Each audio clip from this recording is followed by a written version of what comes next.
बघा, आज आपण शिवतीर्थ रायगडावरती सर्वात अति महत्वाच्या ठिकाणी आपल्या राजांच्या दरबारात आहोत आणि याच ठिकाणी आपल्या राजांचा राज्याभिषेकाचा सोहळा हा आनंदाने साजरा झाला होता.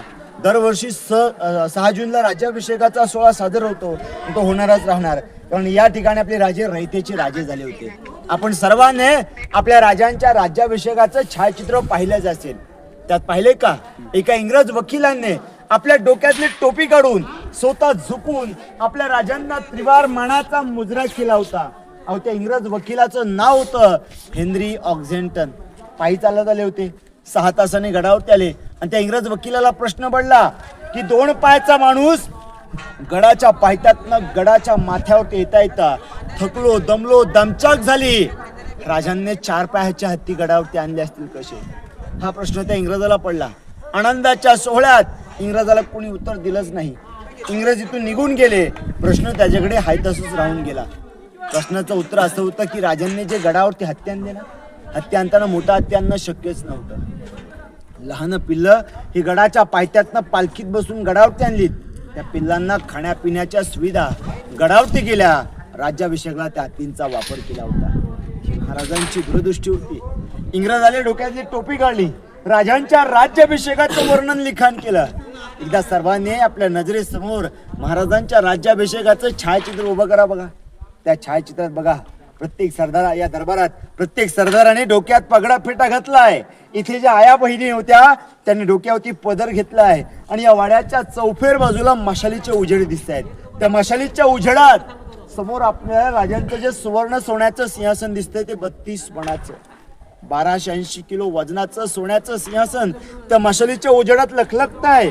पहाटे 4 वाजल्यापासूनच या मागच्या दरवाजेच्या वरी वाजणारे वाद्य, नगारे, चौगडे, सनई, तुतारे, दुदंब्या वाद्य वाजू लागलेत. आपले राजे राज्याभिषेकाच्या दिवशी पहाटे 4 वाजता उठले. राजमहलामध्ये महलाच्या बाजूला आपण स्नानगृह पाहिलं. स्नानगृहामध्ये स्नान केलं, शाही पोशाख घातला गेला, गळ्यामध्ये कवड्याची माल घातली, डोक्यात जिराटोप घातलाय, कपालीत चंद्रकोर लावलंय आणि मग राजा आपल्या राजमहलातनं राजे राज्याभिषेकाच्या दिवशी गडावरती असणाऱ्या कोणत्याही गड देवताला विसरले नव्हते. राजे आपले पहिला प्रथम जगदीश्वर महादेवांचं दर्शन घेतलं राजांनी.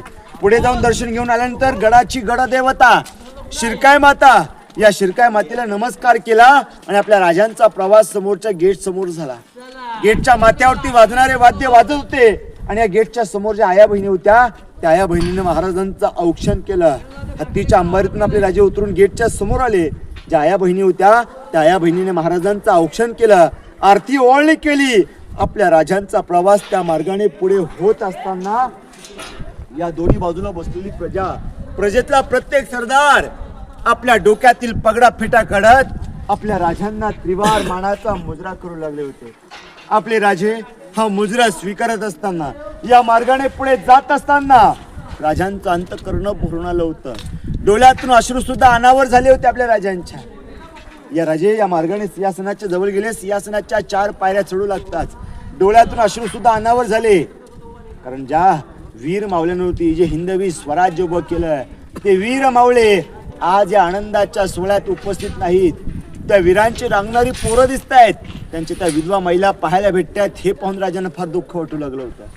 राजे सिंहासनाच्या पहिल्या पायरीला नमस्कार केला आणि राजा आपल्या आऊसाहेबांना म्हणू लागले की आऊसाहेब, या सिंहासनाची पहिली पायरी चढताच आम्हास आमचे लहानपणीचे वीर सवंगडी तानाजी मालुसरे यांची आठवत आहे.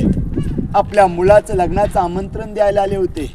या स्वराज्यासाठी बोलून गेले की राज आधी लगीन त्या कोंडाण्याचं आणि मगच आमच्या रायबाचं असे म्हणणारे आमचे तानाजी मालुसरे आज या आनंदाच्या सोहळ्यात दिसत नाहीत. राजा सिंहासनाच्या दुसऱ्या पायरीला नमस्कार केला. राजांना बाजीप्रभूंची आठव झाली. राज लाखाचे पोशिंदे आपण, राज लाख मेले तरी चालतील परंतु लाखाचा पोशिंदा हा जगलाच पाहिजे असे म्हणणारे वीर या आनंदाच्या दरबारात दिसत नव्हते. मुरारबाजी, बाजी पासलकर सर्व वीरांची नावं घेतली. आपले राजे सिंहासनावरती विराजमान झाले. आपल्या राजांच्या अंगावरती सोन्याचं छत्र धरलं. राजे आपले छत्रपती झाले.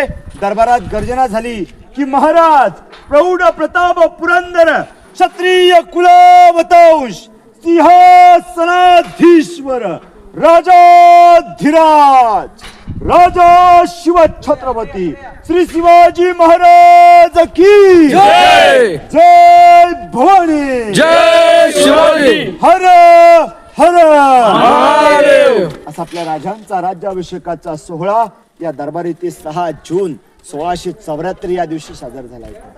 आपण जे छत्र बघताय पंचधातूचं आहे. पूर्वी पूर्णतः सोन्याचं होतं, 32 मणाचं होतं, 1280 किलो वजन होतं. आपले राजे समोर बसायचे, समोरून बोलायचे, तो तिथला आवाज इथपर्यंत सहज ऐकायला यायचा. इथे एखादा मनुष्य काय बोलला ना, तिथल्या मनुष्याचा आवाज इथपर्यंत सहज ऐकायला यायचा. बघा आपण आता मध्यंतरी आहोत.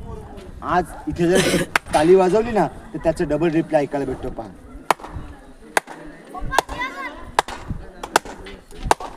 वास्तुशास्त्र दरबारात समोर जा, दर्शन घ्या, चपला सोडून दर्शन घ्या समोर. बोला